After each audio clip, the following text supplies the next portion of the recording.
तो जय हिंद दोस्तों, कैसे हो आप लोग। आज मैं आपको बताने वाला हूं क्लास 10th का साइंस का फिजिक्स वाला चैप्टर, फिजिक्स का विद्युत चैप्टर, जिसमें आपको मैं बहुत ही शानदार ट्रिक के हिसाब से मैं आज आपको जो बार बार परीक्षा में पूछा गया, यानी एक क्वेश्चन देखिए, ये देख सकते हैं आप 2018 में, 2019 में, 2022 में, 2023 में ये 4 नंबर का पूछा गया है। कहीं ना कहीं ये 100% पेपर में फंसने वाला क्वेश्चन है। आप इस वीडियो में बने रहिएगा, मैं आपको आपकी भाषा में बिल्कुल सरल तरीके से बताऊंगा। तो चलिए देखते हैं हमारे पास प्रश्न क्या है। मैं एक प्रश्न नहीं, अभी आपको कई ढेर सारे प्रश्न करवाऊंगा। देखिए प्रश्न क्या कह रहा है, 3 प्रतिरोधकत्वों का प्रतिरोध हमारे पास जिस कितना है, 2 ओम है, 3 ओम एवं 6 ओम है। इनका किस क्रम में संयोजन किया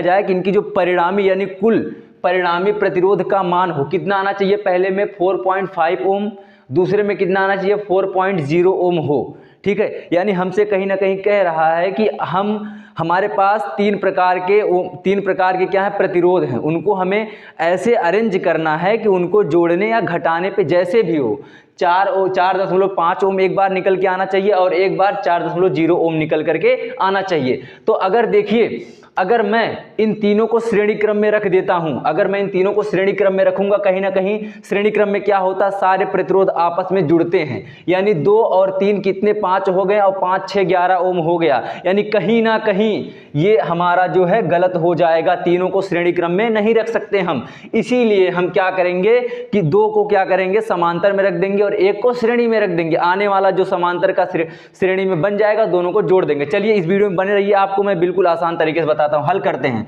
देखिए हम करेंगे क्या, लिखेंगे सबसे पहले माना कि क्या माना हमने, माना कि प्रतिरोधों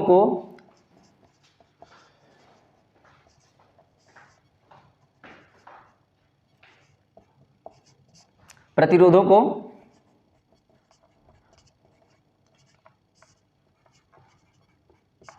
समांतर तथा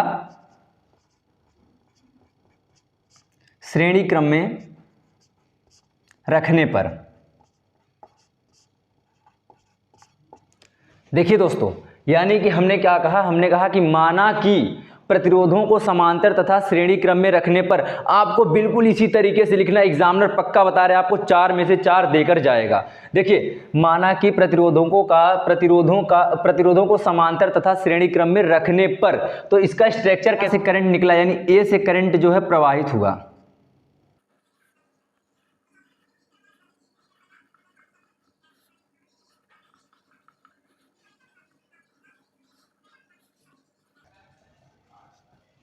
यानी ए से करंट निकला और बी तक गया, यानी इसके बीच में हम एक प्रतिरोध और रख देंगे, बी तक गया। यानी ए से करंट निकला, कहां तक गया, बी तक करंट गया। अब क्या करेंगे, मानता हूं दोस्तों मैं इसको कितना ओम ले लेता हूं, माना इसको 2 ओम ले लिया और इसको 6 ओम कर दिया। इसको कितना बचा हमारे पास, 1 ओम और 3 ओम बचा है, 3 ओम बचा।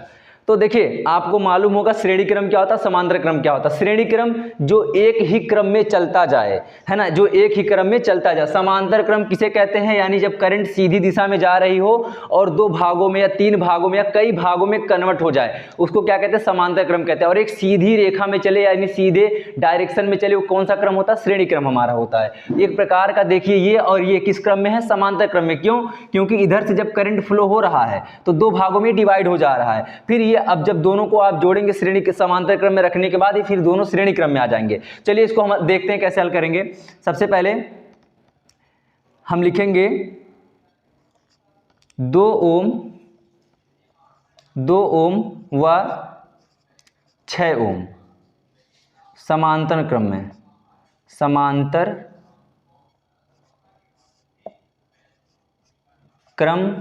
में रखने पर, यानी 2 ओम व 6 ओम को किस क्रम में रखेंगे, समांतर क्रम में रखेंगे। दोस्तों आप जानते हैं कि समांतर क्रम का सूत्र क्या होता है, 1/r बराबर 1/r1 plus 1/r2 plus 1/rn। n यानी आप कितनी भी संख्या ले सकते हैं इसके आगे, अगर क्वेश्चन में दिया है तो क्या करेंगे, यानी 1/r बराबर अब 1/R1 का मान क्या है 2 है, प्लस R2 का मान कितना 6 है। देखिए हम अब इस 3 को नहीं ले सकते क्योंकि 3 किस क्रम में है, श्रेणी क्रम में है। अब इसके हिसाब से यानी 1/R बराबर क्या हो जाएगा, 2 और 6 का लासा कितना होगा 6 होगा। आप सभी लोग जानते हैं जब इसको 2 से अगर 6 में भाग देंगे 3 बार जाएगा, और 3 का गुणा 1 में करेंगे तो कितनी बार आएगा 3 बार, प्लस 6 का भाग 6 से करेंगे तो 1 बार जाएगा, 1 का गुणा 1 से करेंगे तो 1 ही आएगा 1। और 1/R बराबर 3 और 1 कितना होता है 4 होता है, और बटे में 6 हमारे पास है। अब देखिए ये इससे कट रहा है, 2 दूनी 4 और 2 तियां 6, यानी कहीं ना कहीं 1/R बराबर कितना आ गया 2/3 आ गया। अब हमारे पास फिर R बराबर क्या आएगा, R बराबर यानी कि उल्टा हो जाएगा उसका 3/2 हो जाएगा। क्यों, अगर आप क्रॉस मल्टीप्लाई करेंगे ये इसके साथ आ जाएगा, ये इसके साथ आएगा, तो 2R बराबर करेंगे तो फिर ये निकल करके R बराबर करेंगे तो 3/2 निकल करके आ जाएगा। अब देखिए यानी कहीं ना कहीं अब हमारे पास R का मान कितना आ गया 3/2 आ गया। अगर हम इससे देखना चाहें तो हम R बराबर टोटल वैल्यू निकालना चाहें, 2 से 3 में भाग देंगे कितना आएगा, 2 से 3 में भाग दोगे तो 2 × 9 2 और दशमलव बढ़ेगा 0 लगेगा, 2 × 5 10, यानी 1.5 ओम इतना ओम निकल करके आएगा। यानी हमारे पास जो ये दोनों जब जुड़ जाएंगे आपस में समांतर क्रम में, जब इसको जोड़ेंगे तो R की वैल्यू कितना निकल के आएगा 1.5 ओम निकल करके आएगा। अब जो हमारे पास 1.5 ओम बचा है, यानी यहीं पे लिख लेते हैं, लिखेंगे प्राप्त कितना ओम प्राप्त हुआ आपको 1.5 ओम प्राप्त 1.5 ओम हुआ। और हमारे पास क्या है ये दोस्तों, पहला सवाल हम यहाँ पे हल कर रहे हैं, यहाँ पे लिख लेते हैं पहला, ठीक, ये पहले वाले का। तो अब प्राप्त 1.5 ओम और एक हमारे पास क्या बचा है 3 ओम, 3 ओम श्रेणी क्रम में, 3 ओम को श्रेणी क्रम में रखने पर, श्रेणी क्रम में रखने पर चलिए इनको श्रेणी क्रम में रख लेते हैं। तो इनका श्रेणी क्रम का सूत्र क्या होता है, R बराबर क्या होता है R1 + R2 होता है, ठीक, R1 + R2 और प्लस में क्या हो जाएगा Rn, यानी कितनी भी संख्या इसके आगे बढ़ सकती है। तो यानी कि R बराबर क्या हो जाएगा हमारे पास 1.5 ओम है 1.5 लिख देंगे, प्लस 3 ओम है 3 ओम लिख देंगे। अब यानी R बराबर हमारे पास कितना आ गया 1.5 में जब 3 को ऐड करोगे यानी कहीं ना कहीं 4.5 ओम निकल करके आ जाएगा। यानी अब आपको लग रहा होगा कि ये निकल के मान सही आ गया। देखिए पहले का आया है कि नहीं आया 4.5, यानी इसको आपको घबराना नहीं है, बिल्कुल नहीं घबराना है, क्वेश्चन को पढ़ना है और देखना हमसे पूछना क्या चाहता है। तो इस क्वेश्चन में हमसे पूछ रहा था अगर हम इनको जोड़ेंगे किस प्रकार जोड़ेंगे, तो इसी प्रकार से आपको चित्र बना करके पहले समांतर क्रम में रखना फिर श्रेणी क्रम में रखना है। अब इसके बाद नेक्स्ट वाला क्या कह रहा है कि जोड़ने पर कितना आना चाहिए 4 ओम होना चाहिए। अब अगर हम नेक्स्ट वाले की बात करें, चलिए अब देखते हैं दूसरा वाला, सेम इसी तरीके से लगाएंगे। पहला वाला आपने स्क्रीनशॉट ले लिया होगा या समझ लिया होगा, अपने कॉपी में नोट जरूर करिएगा क्योंकि बोर्ड पेपर में पूछेगा ही पूछेगा। अब हमारे पास दूसरा सवाल क्या कह रहा है, माना कि प्रतिरोधों को समांतर क्रम तथा श्रेणी क्रम में सेम उसी तरीके से रखना है। तो यानी कि चित्र कहीं ना कहीं इसका भी सेम बनेगा, बस मान चेंज होगा। यानी ए से करंट प्रवाहित हुआ, ए से करंट प्रवाहित हुआ, यहाँ से समांतर क्रम में करंट जो है निकल के जा रही है, कुछ इस प्रकार से करंट निकल करके जा रही है।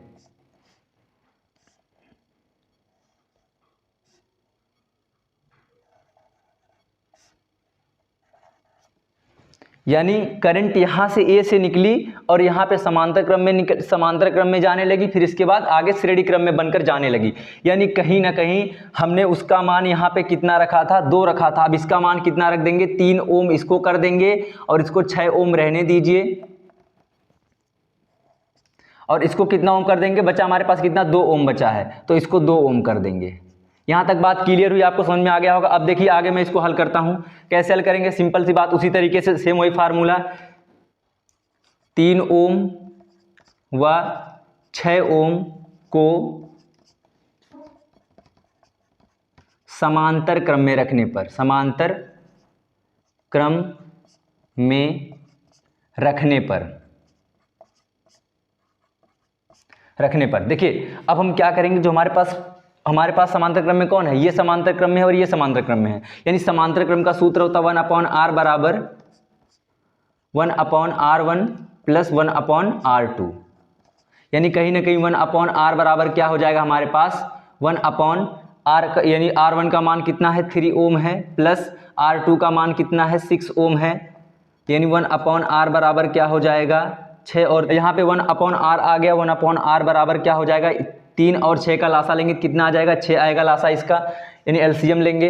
अब 3 से 6 में भाग देंगे 2 बार जाएगा, 2 का गुणा 1 में करेंगे तो 2 होगा, प्लस अब 6 से 6 में भाग करेंगे तो 1 बार जाएगा, यानी 1/r बराबर क्या हो जाएगा आपका 3/6, 3/6 हो जाएगा। यानी अब यानी 3 × 9 3 और 3 दूनी 6, यानी 1/r बराबर क्या निकल करके आया 1/2 निकल करके आया, तो यानी r बराबर क्या हो जाएगा 2 ओम हो जाएगा, यानी r का मान 2 ओम हो गया। तो सिंपल सेम उसी तरीके से लिखेंगे, क्या लिखेंगे प्राप्त 2 ओम जो अभी प्राप्त हुआ है, प्राप्त 2 ओम, व जो पहले वाला हमारे पास 2 ओम ऑलरेडी बचा था ना, ये वाला 2 ओम, प्राप्त 2 ओम व 2 ओम को किस क्रम में रखेंगे, श्रेणी में, श्रेणी क्रम में रखने पर, यानी जो हमारे पास अब प्राप्त है 2 ओम और 2 ओम, इनको श्रेणी क्रम में रखेंगे, यानी r बराबर r1 प्लस r2, यानी r बराबर क्या हो जाएगा r1 की वैल्यू 2 प्लस r2 की वैल्यू 2, यानी r बराबर कितना निकल करके आ गया 4 ओम निकल करके आ गया, r का मान कितना निकल के आया 4 ओम निकल करके आया है। यानी हमारे पास अब ये आप देख सकते हैं ये किसका आंसर आ गया, दूसरे वाले का आंसर आ गया और वो पहले वाले का आंसर आ गया। बहुत ही सरल सवाल है दोस्तों, आप इसको 1 बार 2 बार नहीं 3 बार आप प्रैक्टिस जरूर करिएगा, आपको 100% बता रहे हैं आपके एग्जाम में पूछेगा ही पूछेगा। चलिए इसको आप नोट कर लीजिए। दोस्तों ये वीडियो आपका जो है बहुत ज़्यादा लॉन्ग हो जाएगा, अगर मैं एक ही वीडियो में सारे सवाल को करूंगा तो लॉन्ग किसी को नहीं पसंद है, सबको शॉर्ट पसंद है आजकल, है ना, शॉर्ट पसंद सबको, इसीलिए मैं अभी इसके बाद जितने न्यूमेरिकल हैं दोस्तों मैं नेक्स्ट वीडियो में करता जाऊंगा, ठीक है, आप इसको देख लीजिएगा।